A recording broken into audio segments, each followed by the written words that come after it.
bachcho, a very warm welcome to another session of Sprint X for 10th ICSE 2021. I am Ankana, your master teacher for social sciences at Vedantu, hoping all my dear bachchas are doing absolutely fine and amazing.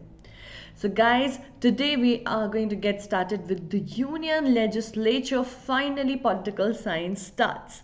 So let's get started with this session without wasting any time, and a very warm welcome once again. Let's get started with the topics. So this is the list of the topics. So we are going to cover under the Union Legislature, Lok Sabha, Rajya Sabha powers and functions of Union Parliament. So these are the topics that we are going to do. Now let's have a quick look before we move on or at the schedule for your Sprint X. So this is your schedule for physics, chemistry, math with Gopal sir, biology with Ankana Ma'am, for social science with me, English with Shweta Ma'am, and finally we are done. So let's come back, and a quick reminder that do not forget to hit the like button. Make sure that you are subscribed to the channel. So hit that bell icon below the video and get subscribed so that you do not miss on any notifications. You do not miss on any of the sessions, and keep hitting the like button. So let's move on forward with the discussion of the homework question from the previous session. The question says, which day the United Nations flag was adopted? Bacha, it was C, 20th October 1947. Now, leaderboard. Okay.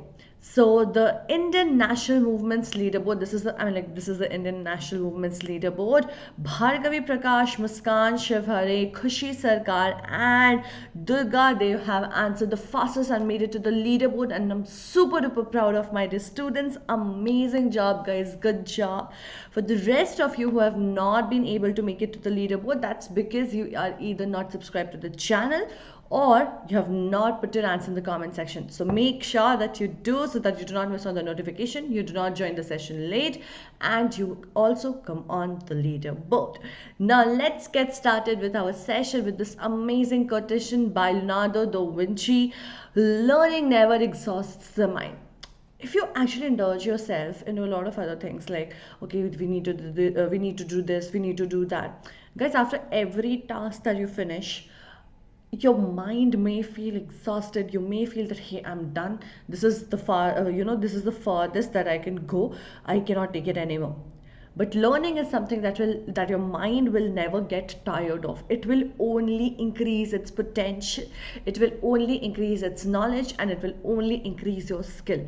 So keep learning, keep preparing, keep growing, and let's get started with the very first question. What do we mean by the term question hour?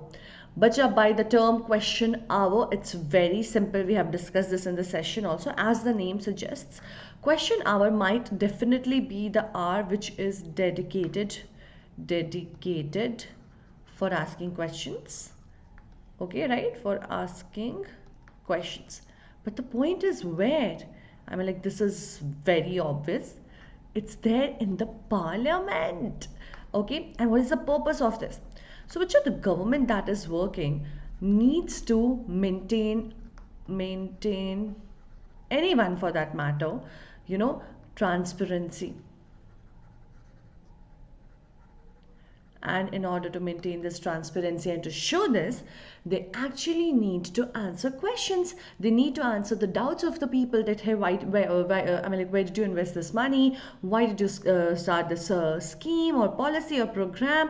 What is the output of this? How much money has gone into this? What is your planning? What are you aiming? Ask, scrutinize, question. Only then everything will be in check. So this is a major idea of this question hour. Okay, so that is what question hour is. The first hour around 11 a.m. in Parliament is dedicated for this. So the first hour in both the houses of the Parliament is allotted for asking and answering questions unless otherwise decided by the speaker. If the speaker says no, no, no, we don't want to do this, then this may not happen.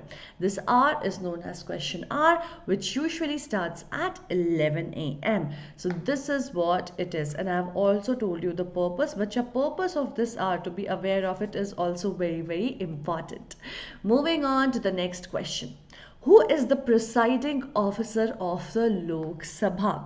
We have already discussed this. It's the speaker. Okay, so the speaker is the presiding officer of the Lok Sabha. Okay, speaker, guys. Moving on to the third question. Now, this is a 1 marker question, short questions, right? These are short questions. So your answers are also going to be short. It's going to be somewhere around 30 words, or it could be a single answer as well. So you can just frame the sentence and put it out there. For example, the speaker, this one, right? This was a single word answer, the speaker. But we'll go and write the entire sentence. Moving on to the next question. How are the Rajya Sabha members elected? But this one thing is does not happen by direct elections. Okay, so Rajya Sabha people are not elected. It basically means that they are not elected by citizens directly. We do not directly vote for them. So if we do not directly vote for them, what happens? Naturally, indirect voting. And who will do this? Indirect voting. So in indirect voting, what basically happens is that the elected representatives, they vote for on our behalf. Okay, the elected representatives, they will vote on our behalf. So they will go ahead and do it. So the members of the Rajya Sabha from each state are elected by the already elected members of the Legislative Assembly. Okay, that is the lower house of the state. This is done by the means of proportional representation called single transferable voting system. The same thing used for president. Okay, so that is what it is. Now a quick reminder to my dear students about the Vedantu Pro subscription. So guys, with this subscription you get unlimited live classes. Along with all the classes, you get quizzes in every session. You do not have to wait, you do not have to worry. You can just go into the session, which you have to attend live, of course, and all the questions are going to be there in the flow of the session. And with these live quizzes, you not just only test your understanding, understand the concept better, but also get an option to compete with the students throughout the world. So imagine the exposure that you're getting. Along with that, we also get interactive replays. Just in case you have missed any of the sessions, you do not have to worry. You can always look at the replays. At the same time, get a feel of the live session, because you can actually play those quizzes and you have a chance to appear on the leaderboard if you've scored enough. How awesome is that? I think that's a wonderful part. And then next is that there is going to be a premium downloadable content with handwritten notes of the master teachers. So content, I don't even need to tell how good the content of the Vedantu is, but at the same time you also get notes written by master teachers on it. And you can solve all your doubts in the session, especially for subjects where they're not numericals and all. Then also doubts are getting solved, right? But all the doubts are going to be solved here, because they're going to be class teachers, they're going to be master teachers, and both of them are going to make sure that you walk out of your sessions without any questions in your head. Then the tests and assignments. So we always feel that I have not practiced enough. What do I need to do? So after every session, you're going to get a test, assignment, not test, which will help you understand whether you have, it'll basically help you check whether you've understood the concept or not. Let's say if you have not understood the concept, this is another amazing thing for you, which is the micro sessions, which are subject, topic specific or chapter specific sessions.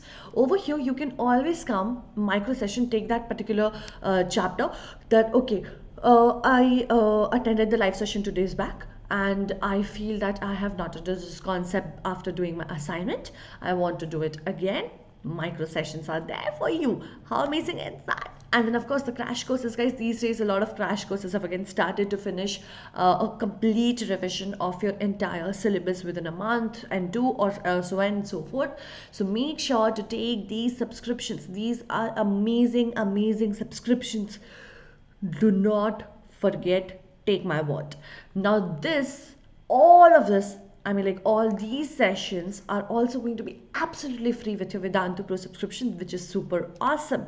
So less is going to be a lot more with the link given in the description box, also pinned in the comment section, and AKEPRO is your code. If you actually use this code, bacha, the discount, so when you open, you'll actually see the plan is of this price, but once you apply this code, it will start appearing for 2159, and if you divide it by the number of classes, only 11 rupees per session. It's a deal. It's a deal. Do not forget to use this. In fact, we have a discount till today from 11th of, what do you say? 11th it had started. It's going to go on till 14th. So just try. You may get discount up to 50%. Do not forget to use that. Now the link is in the description box, also in the comment section. The code is AKPRO. Let's move on with our 3-marker question. The question is, why is Rajya Sabha called a permanent house? Which it's a 3-marker question. So you may take like 4 minutes, 5 minutes in your exam to think, write everything. We will finish it off within 3 minutes. Now Rajya Sabha is called a permanent house. Lok Sabha is not. Why? Think about it. Very simple. You may have heard that Lok Sabha got dissolved, right, for some time, and then again it was formed. But this is something that you may not have heard about Rajya Sabha. It's not available for Rajya Sabha. That is why, because it never gets dissolved, it is called a permanent house. Okay, now next thing, why does it not get dissolved? Because bacho, the term of the members over here is different. For Lok Sabha it is 5 years, right? But for Rajya Sabha we have 6 years. Okay, now because of this, what happens, after every 2 years, 1/3 of the people, 1/3 of the people, they will finish their term. So those 1/3 will change, which means after every 2 years we have a new fresh 2/3, and 1/3 will finish off their term. So the result of this would be that at every point in time they're going to be at least 2/3 of the members always available. That is why it makes this a permanent house, and this will never get dissolved. So Rajya Sabha is called permanent house because if Lok Sabha is dissolved, so Lok Sabha is not there, we need to have somebody to look after everything, right? Before or after declaration of a national emergency, the Rajya Sabha becomes the sole de facto and de jure parliament. Okay, now that is, it takes over the functions of the parliament, hence it cannot be dissolved. So it has to be there, right? It's much needed. We cannot dissolve it. Okay, now each member of a Rajya Sabha is elected for a term of 6 years. 1/3 of its total members retire after every 2 years, as I explained to you. So this is another reason that people are always present over there. They have not finished their term, but at the same time we do need somebody to look after when Lok Sabha is dissolved, right? So also after elections, during national emergency, at every point in time, Rajya Sabha needs to be there. Now the next term, explain the term quorum. But your quorum word, somewhere does it remind to you of quota? It basically means kind of reservation, few things that we have reserved, right? It sounds like that. Many a times you may have even heard that quorum, this quorum you have to finish. Itna quorum to aapko pura karna hi hai. Quorum means what? That designated amount that has been given, you have to finish that. The same thing goes over here also. A quorum is the minimum, lowest which means this at least has to be finished. So a quorum is the minimum number of members required to be present in Lok Sabha or a Rajya Sabha before a meeting is allowed to begin. So see, if we are doing something very important, we need at least certain number of people to go ahead with it. So in both the houses of the parliament, there is a minimum requirement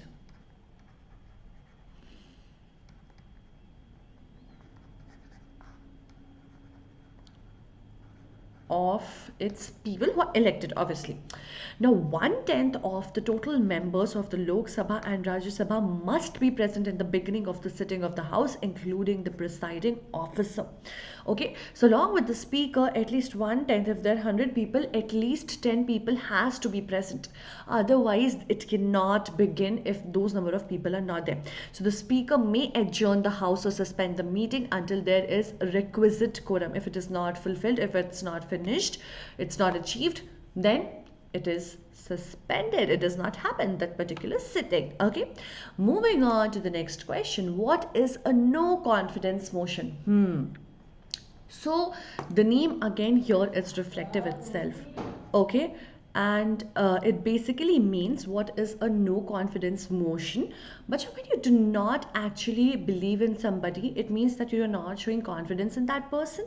So now what does this mean? So when people of Lok Sabha, it's a possibility that they may lose confidence in the ruling party who has formed the government, right?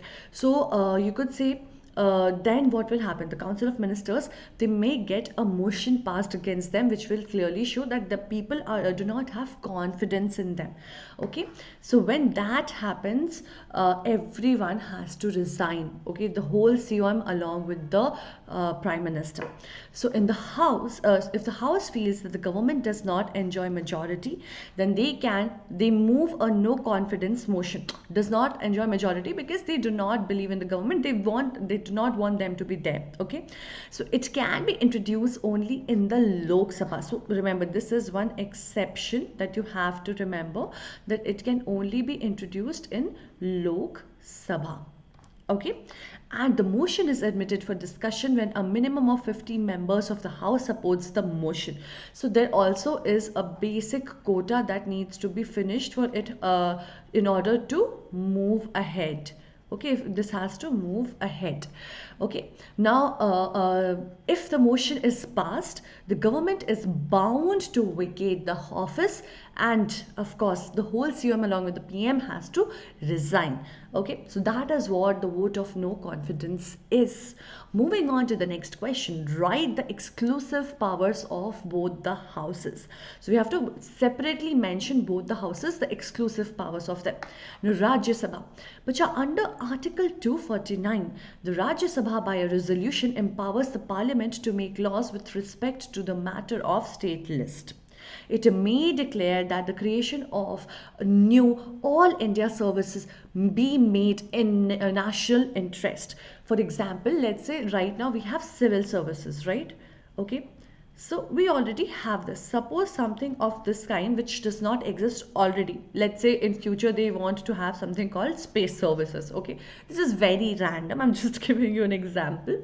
So if this is that we need the space services for the development of our country, then this is what they can declare, the creation of this whole new services, like we have state services, railway services, civil services, all of that. Okay, administrative services, which I mean. So if the Lok Sabha is dissolved before or after declaration of a national emergency, the Rajya Sabha becomes the sole de facto and de jure parliament of and takes over the functions of the parliament. Now we know it cannot be dissolved, it is permanent.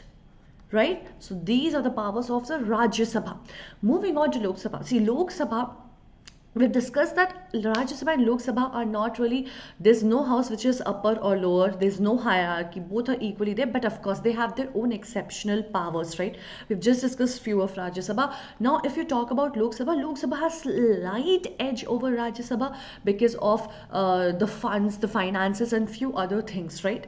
So motions of no confidence against the government can only be introduced and passed in Lok Sabha. So these are things which can only happen in Lok Sabha, which makes it a little, a step ahead, just that's it. Okay, now money bills can only be introduced in the Lok Sabha and upon being passed are sent to the Rajya Sabha, where it can be deliberated upon for up to 14 days. In case of a in case of a deadlock between the two houses over the non-financial bill, the will only be will only act when the when the Lok Sabha normally prevails. Now basically what happens, guys, let's say both the houses are not coming to agreement, then both the houses sit together and then again together a bill is passed, voting is done, and majority has to take it. Mostly majority, if Lok Sabha wants it, okay, majority vote because of the numbers will actually go in favor. So even if both the houses are coming together, if you do the math, that naturally happens. So they, whatever they want gets passed if they want it and Rajya Sabha doesn't. However, if it's the other way around, then it may not happen. And then as I told you, for financial bills they have a upper hand, right? An upper hand. Now it is because of the strength which is double the Rajya Sabha. Simple math, as I told you. So let's say if there are 300 people sitting and around 200 people are from Lok Sabha and they already wanted that thing, okay, Rajya Sabha was not in favor. Now both of them have combined together and majority vote has to go, to probably 180 votes will go in favor. So naturally because of the number, it'll go in their favor, right? And few of Rajya Sabha may also be in favor, so like that. So that are the basic exclusive powers of these sabhas, I mean like of the houses of the parliament. Now moving on to the next question. Discuss in 4 ways how do the parliament exercises control over the executive. So how does the parliament exercises control? Bacha, this will be does. Okay, how does the parliament exercises control over the executive? So it's pretty simple. The rules are very clearly defined, right? So these are few things: interpellation, vote of no confidence, and then your adjournment motion and other motions of censure. So let's just go into details. So the question hour, calling attention notices, and half an hour discussion are some of the devices to seek information from the government about its policies and performance. So question hours is the most important one. First hour of a sitting in both the houses are allotted for it. As I told you, we have already discussed this, right? Questions are asked to obtain information on the matter of public importance or to highlight any grievances or challenges. Okay, then we have the vote of no confidence. We have already understood what this is, right? That government acts against the constitutional provisions. It can be voted out of the office of passing a vote of no confidence against the PM or the Council of Ministers. In such a case, the whole ministry has to resign. Because see, if once they are there, I cannot remove them, then they are going to have immense power, and in the entire term they can do whatever they want. So they should always be aware that they have to act wisely. If they're doing something unconstitutional, they're doing something to which is violating the rules and people are watching them, then people are going to vote pass the no confidence vote and then they are gone. Okay, that they need to be aware of. Then the adjournment motion. This motion aims at censuring the acts of omission and commission of the ministers. But I've explained this in detail in the Umang series. If you've not watched it, make sure to watch it. Okay. Some of the occasions on which adjournment motions were allowed on the past: death of several persons due to consumption of unlicensed liquor, killing of senior IPS officer in place of worship, etc. And then fourth one, other motions of censure. The parliament exercises its control by motions of censure against a minister, by rejection of a government bill, by passing of private members bill, by passing of private members bills against the wishes of the government, etc. So all of these things are how they can actually have control.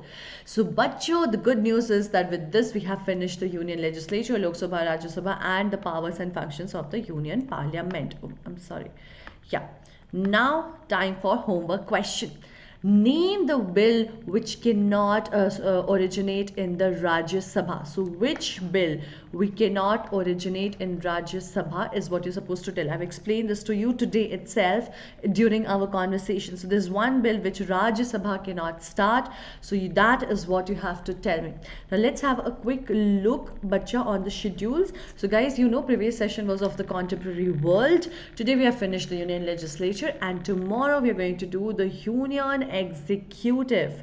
Now do not forget to check out the Vedantu Pro subscription. I am telling you guys, this is a steal at the amount of support you're going to get, and we are going to be there with you till the last day. So don't worry and just go ahead with the subscription, and do not forget to like the video, subscribe the channel, and keep sharing the video with your friends. Do tell me in the comment section how did you like this session, and I will see you guys very soon. Till then, stay home, stay safe, and take good care of yourself, guys. Good night. Bye bye.